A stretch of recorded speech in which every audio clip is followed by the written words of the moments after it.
Here is the Avast Security News Roundup for the week ending January 22nd, 2021.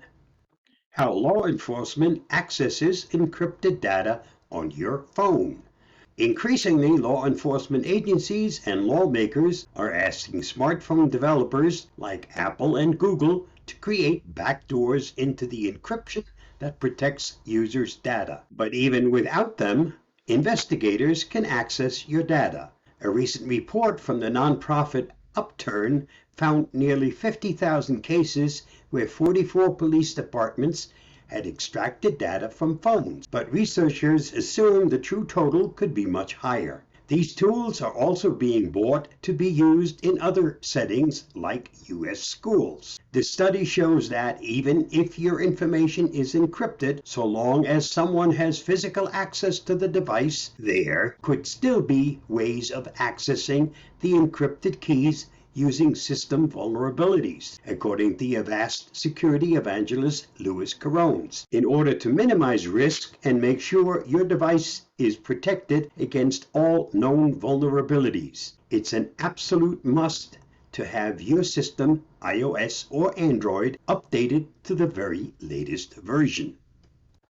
Ransomware still affecting Scottish Environment Agency. Since Christmas Eve, the Scottish Environment Protection Agency had lost 1.2 gigabytes of data stolen in a ransomware attack. Even though SEPA's internal systems, contact center, and internal communications have all been affected, the agency is still able to provide flood forecasting and warnings services. SEPA's ongoing attack has been confirmed as likely to be international, serious, and organized cybercrime group intent on disrupting public services and extorting public funds.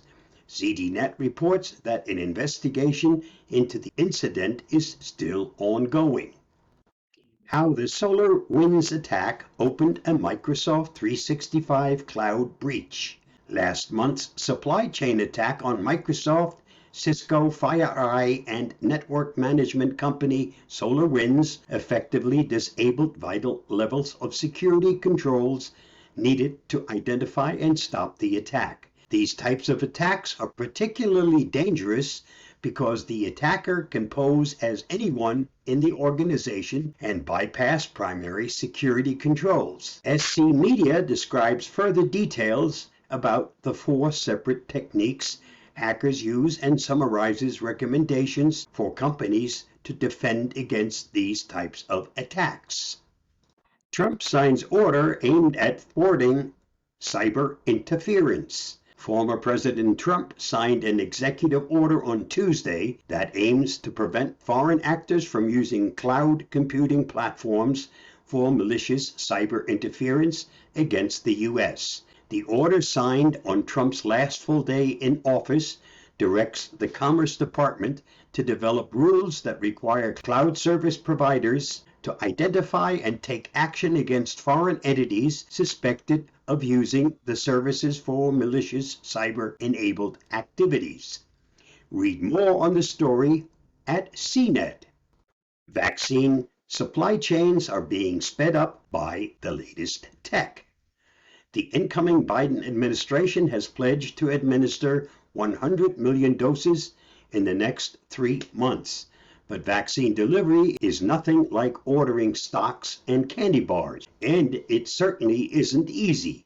Depending on conditions, as soon as the vaccine leaves its freezer containers, a dose can last up to a month to only a few hours. Planning for demand across many locations, schedules, reschedules, and 2 separate visits is no small feat. Computational analytics, like those used in meteorology, manufacturing, or air traffic, are the only way to understand the entire system. But accelerating distribution of the vaccine doesn't stop with analyzing big data. Machine learning is being used to predict shortages, and blockchains are preventing counterfeit attempts. Mobile apps are helping with contract tracing, and AI is forecasting early signs of supply disruption. Read more at ZDNet. And that wraps up this week's Avast Security News Roundup. Stay safe, stay secure. I'll see you next week. Bye-bye.